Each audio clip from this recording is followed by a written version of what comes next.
l'un des premiers défis, c'est l'accès qui est limité à certaines ressources. Voilà, je te donne un exemple. Tu es freelance. Oui. Les freelance, c'est des travailleurs indépendants, en quelque sorte, et c'est des entrepreneurs, parce que tu dois aller chercher les clients, tu dois prospecter, tu dois vendre tes services, il y a beaucoup de choses. Et dès lors que tu commences le freelancing, tu connais l'électricité, hein. Ah, ok. C'est très compliqué. Très compliqué. Du coup, tu dois livrer peut-être un travail demain, et tu te retrouves que bah, tu as 3 jours sans électricité. Comment tu fais? On te prend pour quelqu'un qui ne sait pas faire du bon travail.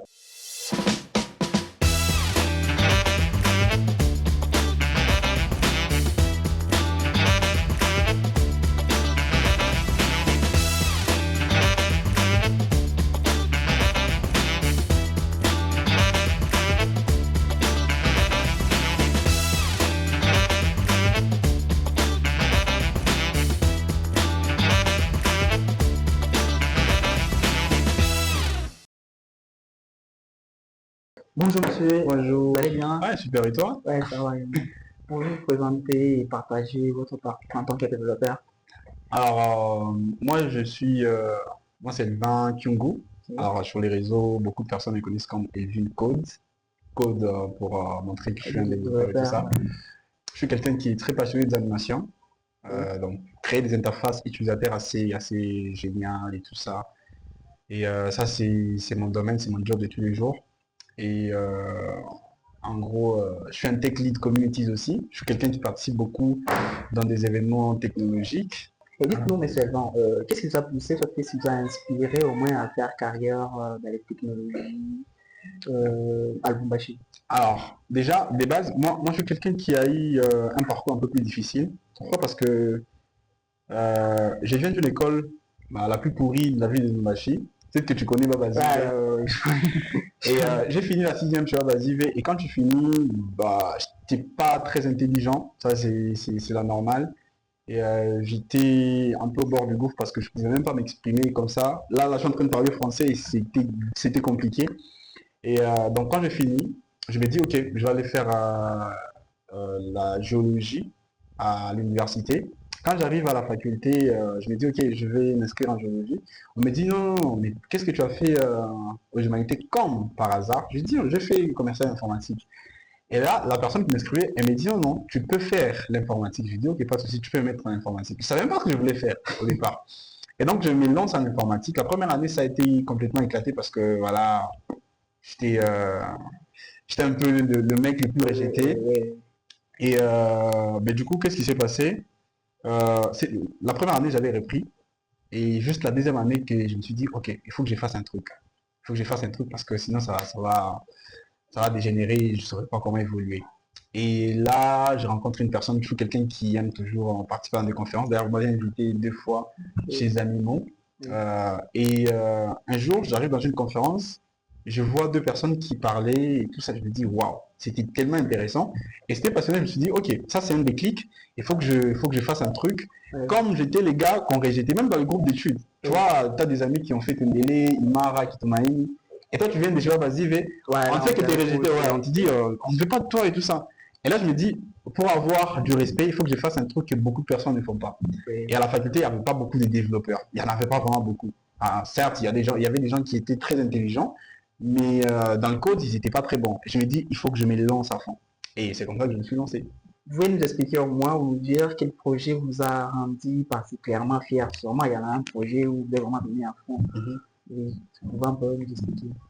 Et je pense qu'il y a beaucoup de projets sur lesquels j'ai à travailler qui sont assez passionnants et je peux pas vraiment faire la liste, mais c'est toujours très passionnant. Comment c'est de l'autre côté, votre travail, un peu cet écosystème à Lubumbashi? Alors, déjà, en tant que youtubeur, je pense que ça apporte quand même pas mal de la valeur. J'ai eu pas mal de retours, beaucoup de personnes qui ont aimé ça. Pourquoi? Parce que moi, je suis développeur et j'ai peut-être la chance, la grâce, voilà, je suis chrétien, donc je dirais que c'est la grâce, d'apprendre ou d'avoir certaines choses que d'autres n'ont pas. Et du coup, en tant que youtubeur, j'essaie de partager au maximum cette valeur-là. Et ça, c'est un truc qui me tient énormément à cœur. Tu me connais, moi, je suis quelqu'un qui aime beaucoup partager. Et que ce soit dans des conférences, que ce soit n'importe où, j'aime beaucoup partager. Mais du coup, ce que j'essaie de faire avec la chaîne YouTube, c'est de partager au maximum la voie du freelancing. Freelancing, c'est-à-dire que tu travailles en indépendance et tout ça, oui. Voilà. Et c'est presque un entrepreneur. Un freelance, c'est presque un entrepreneur parce que tu dois aller chercher des clients, tu dois bosser. Et, mais en dehors de ça, en tant que développeur, Oui. comment mon travail soutient-il l'écosystème et tout ça? voilà, bâché. Aujourd'hui, par exemple, avec Zamimo, vous avez un site web. Oui. Les gens peuvent venir faire des commandes et tout ça. C'est les développeurs. C'est moi en tant que développeur qui peux vous faire un website. Et pour moi, je pense que ça soutient énormément. Aujourd'hui, beaucoup de personnes, beaucoup d'entreprises ont besoin de la présence en ligne. Oui. Par exemple, là, s'il n'y a plus Internet, c'est presque compliqué. C'est presque compliqué. Oui. Et comment moi j'ai fait? J'essaie de vous proposer une interface assez clean. Parce que si moi je suis un utilisateur ou un client, je viens sur Internet, je me dis, OK, magasin de livraison ou je sais pas, site web de livraison à Lubumbashi, hop, je tape. Déjà, il y a la notion de référencement. Oui. Je peux faire en sorte que ton site web à toi soit le plus référencé sur YouTube. Tu sais, tu vas faire que tu vas pas faire passer les clients. Mais en dehors de ça, je dois faire en sorte que l'interface soit conviviale, soit assez intéressante, que ce soit pas un truc. Peut-être pour avoir les boutons acheter, je dois faire je sais pas, beaucoup de gymnastique. Je peux me barrer tranquillement, aller ailleurs. Et je dois m'assurer que ça marche et tout ça. Donc voilà. Donc mon travail, c'est vraiment ça, aider les jeunes entrepreneurs qui veulent s'élancer, qui veulent avoir des SaaS. En gros, tu as peut-être un outil que tu veux vendre aux gens. Et si cet outil peut être du numérique et tout ça, moi je suis là pour t'aider à réaliser ça. Ouais, c'est trop intéressant en tant que partenariat et tout. Bien, M. Selvan, quels sont les défis identifiez-vous pour les entrepreneurs, le choix? Alors, je pense que c'est une très bonne question. Pourquoi? Parce que j'ai vu quelque part où on disait que dès lors que tu commences l'entrepreneuriat à Lubumbashi, en RDC, c'est comme si tu commençais un match et qu'on t'a déjà marqué 2 buts à l'avance. Donc tu commences, tu as déjà 2 buts encaissés. Et c'est très compliqué. Il faut avoir un mental de champion, un mindset des vainqueurs. Parce que tu peux, à chaque fois que tu vas commencer à marcher, à chaque fois que tu vas commencer à évoluer, il y aura toujours des défis auxquels tu vas faire face. Et l'un des premiers défis, c'est l'accès qui est limité à certaines ressources. Voilà, je te donne un exemple. Tu es freelance. Le freelance, c'est des travailleurs indépendants, en quelque sorte, et c'est des entrepreneurs, parce que tu dois aller chercher les clients, tu dois prospecter, tu dois vendre tes services, il y a beaucoup de choses. Et dès lors que tu commences le freelancing, tu connais l'électricité. Hein. C'est très compliqué. Très compliqué. Du coup, tu dois livrer peut-être un travail demain, et tu te retrouves que tu as 3 jours sans électricité. Comment tu fais? On te prend pour quelqu'un qui ne sait pas faire du bon travail. Et je te donne un autre exemple. Toi, vous avez mon store ou un truc comme ça, shop, et vous devez livrer la marchandise. Et vous avez des routes qui sont juste éclatées. Imagine toi tu dois peut-être livrer un colis pour un gars qui se trouve peut-être à Louochi. C'est un quartier vraiment très très très loin. Tu peux dépenser beaucoup plus que que les gars peuvent te donner, tu vois. Et ça, ce sont des défis auxquels beaucoup de gens font face. Et je pense que parfois, il y a un déficit de confiance, des solutions locales. En gros, tu es entrepreneur, tu essaies de proposer un truc, tu as des gens qui vont dire, mais c'est n'importe quoi, ça va jamais le faire, et tout ça. Et même, tu peux proposer, mais on va pas te prendre toi, mais on va prendre quelqu'un d'ailleurs. Pourquoi? Parce qu'on ne te fait pas confiance. Déjà, être congolais, on ne te fait pas confiance. Parce que dans la culture, dans les histoires, c'est que être congolais, c'est être moins sérieux. Tout à fait. Tu vois? Tu essaies d'avoir une solution, d'apporter une solution à un problème existant. Parce que être entrepreneur, c'est apporter des solutions à des problèmes. Tu entreprends un truc, le but, c'est que tu apportes de la valeur, une valeur ajoutée dans la vie des gens.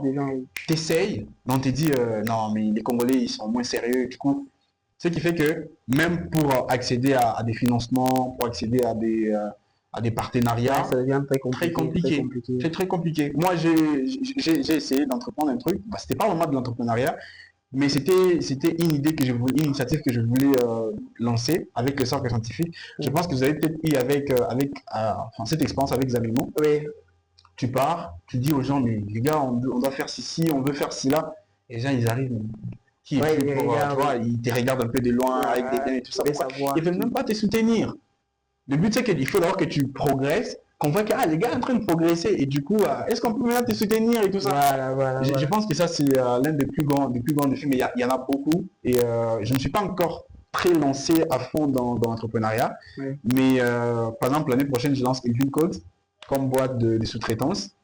Là, je pourrais te dire que les gars, je viens de rencontrer tel problème et tout ça. Mais là, je suis d'abord comme travailleur indépendant, freelance et tout ça. Donc, je donne un peu mon expérience. Mais je pense qu'il y a pas mal de défis auxquels beaucoup d'entrepreneurs font face, qu'on ne saura peut-être pas lister et tout, sinon ça sera très très long. Eh bien, Salvan, dites-nous, comment les entreprises locales peuvent-elles mieux intégrer la technologie pour mieux croître? Les petites, les grandes entreprises, voire même pour celles-là qui viennent faire des débuter dans le numérique. Bon, en gros, je pense que c'est une question assez pertinente. Pourquoi? Parce que je connais des grandes entreprises qui dépensent énormément d'argent, voire même de milliards dans le numérique. Ok. Donc, c'est très important. Aujourd'hui, si tu ne postes pas, par exemple, sur ton statut, moi je vois souvent, tu postes Oui. Imagine-toi que j'ai besoin d'un truc. Qu'est-ce que je vais faire? Ah ouais, mes amis, mon store, mes amis, mon shop. Je me dis, ouais, il faut que je contacte ces gars. Pourquoi? Parce que tu es tellement présent en ligne, mais je pourrais même avoir un cousin qui vend la même chose. Oui.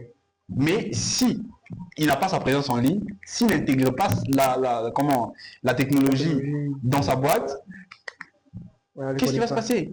Je vais l'oublier, genre tout de suite, je l'oublie. Tu vois, non? Donc, je pense que c'est très important aujourd'hui pour croître dans l'ère du numérique avec l'intelligence artificielle et tout ça. Si on n'est pas sur Internet, si on n'intègre pas les technologies dans nos business, dans tout ce que nous faisons, on sera des has-been. Forcément, on sera de ouais, on était, mais là actuellement, c'est compliqué. Donc, c'est très important. Et un site web, déjà, mine de rien, ça vous donne une bonne image. Imagine-toi que je veux, par exemple, acheter un truc chez toi. Oui. Je sais qu'il y a beaucoup d'escrocs. Si. Tu vois, non? Ouais. Il y a beaucoup d'escrocs qui vendent des trucs et tout ça. Mais dès lors que tu m'envoies ton website, va sur Zanimo Store ou un truc comme ça.com, je me dis, waouh, tu vois, c'est du sérieux déjà. Tu sens que les gars, il va pas aller te concevoir un site web pour rien et tout ça. Oui. Tu vois? Oui. Et donc rien que ça, déjà, ça apporte de la crédibilité, ça apporte de la valeur. Oui. Donc je veux me fier à toi, quand même à mon frère qui vend des trucs, je peux me dire, en plus c'est mon frère, il peut me prendre mon argent, il peut m'escroquer. Donc les gars, pensez à, vous êtes des jeunes entrepreneurs, d'ailleurs c'est un message que je passe, pensez à intégrer la technologie dans tout ce que vous faites, c'est très important. Intelligence artificielle, intégrez ça. Pas vous dire que ça viendra vous remplacer. Soyez plutôt des alliés de tout ce qu'il y a comme technologie, tout ce qu'il y a comme numérique. Ça vous aidera énormément à booster votre business, à aller de l'avant. Donc, très important. Eh bien, bon, on dirait votre parcours, vous avez rencontré des difficultés et tout. Pour un peu nous parler de vos difficultés que vous avez rencontrées étant développeur et jeune entrepreneur à Lumbashi. Alors, je pense que l'une des premières difficultés, c'est un manque d'accès à certaines ressources. J'ai parlé de courant. Moi, chez mes parents, c'est là que j'habitais encore, les courants arrivaient, donc c'est rétablissé de 22h jusqu'à 5h du matin. Tu vois, tu viens de la fac, tu es fatigué, tu es complètement à côté de la plaque. Et dès lors que tu arrives, tu dois, pendant que les autres sont en train de dormir, tu dois veiller, tu dois travailler parce que tu dois profiter du courant et tout ça. Et ça, c'est l'une des plus grosses difficultés. Et quand tu te réveilles comme ça, tu arrives dans l'auditoire, tes yeux sont rouges, on te pose des questions, tu comprends même pas, tu es en train de somnoler, pourquoi tu as travaillé? Parce que tu as travaillé toute la nuit. Et ça, c'était l'une des plus grandes difficultés, mais heureusement, j'avais toujours des gens qui me passionnaient, qui m'inspiraient. Et là, je me disais, je ne vais pas lâcher, il faut que j'avance. Et l'autre difficulté, c'est la connexion Internet. Tu imagines, tu es développeur, tu es un jeune entrepreneur, tu as un client qui est à Paris, c'est un gros marché que tu dois décocher. Vous avez une interview, un meet sur Google Meet, et ce qui se passe, c'est que ta connexion est foutue. Tu vois? Tu arrives comme ça, vous avez perdu votre connexion, tu changes, tu étais chez RTL, tu passes chez Vodacom, tu passes chez... Toutes les connexions sont juste foutues. Et ça, c'est l'une des plus grandes difficultés. Par exemple, moi, j'ai rencontré ça en tant que développeur. Tu arrivé comme ça, tu as un meet, on te pose des questions, toi tu veux répondre, et puis la connexion qui te lâche, et puis on te prend, on te dit, tu es moins sérieux, comment tu vas évoluer avec moi, et tout ça, et tout le monde dit, ouais. Ça c'est l'une des plus grandes difficultés. Mais l'autre difficulté, c'est l'une des difficultés que beaucoup de gens rencontrent, beaucoup de développeurs. Quand on finit l'université, on est souvent coincé un problème. Les gens n'engagent pas. Tu vois? Et comme on n'engage pas, on s'est plaint. Parce que déjà, pour aller, si tu as la chance de trouver un travail, on va te demander les compétences. Mais le problème, c'est que quand on est encore étudiant, on n'a pas de compétences. Il faut qu'on aille travailler en entreprise pour avoir de l'expérience. Voilà. Et en entreprise où on va, on nous demande de l'expérience pour nous engager. Du coup, on se retrouve coincé. On n'a ni expérience, ni travail, donc au chômage. Aujourd'hui, regarde, la filière informatique, c'est l'une des filières les plus répandues en RDC. Oui. Chaque université qui ouvre, il y a toujours filière d'informatique, sciences informatiques, réseau, machin et tout ça. Ce qui fait qu'il y a beaucoup de gens qui sortent en informatique mais qui n'ont pas de travail. Partant de cette difficulté, je sais qu'il y a beaucoup de gens qui ne savent pas. D'ailleurs, j'aimerais m'adresser à tous les jeunes. Si vous faites l'informatique, faites très attention. Aujourd'hui, il y a les freelancing qui marchent. Et les freelancing, c'est pas seulement dans votre pays. Donc, tu seras travailleur indépendant et tu vas commencer à travailler pour des entreprises qui ne sont même pas ici, localement. Et petite anecdote, j'ai jamais travaillé ici, localement. Je ne travaille qu'en ligne. Donc, faites très attention, lancez-vous. C'est un domaine qui rapporte quand même gros, qui est assez intéressant. Vous ne serez pas vraiment déçu si vous travaillez énormément. Et je sais qu'au tout début, Il y a vraiment des ça peut être, effets, ouais, ça peut être un grand défi, mais dès lors que vous aurez, tout viendra de soi. Et donc lancez-vous, ça vous permettra de rester libre et tout ça. Et voilà.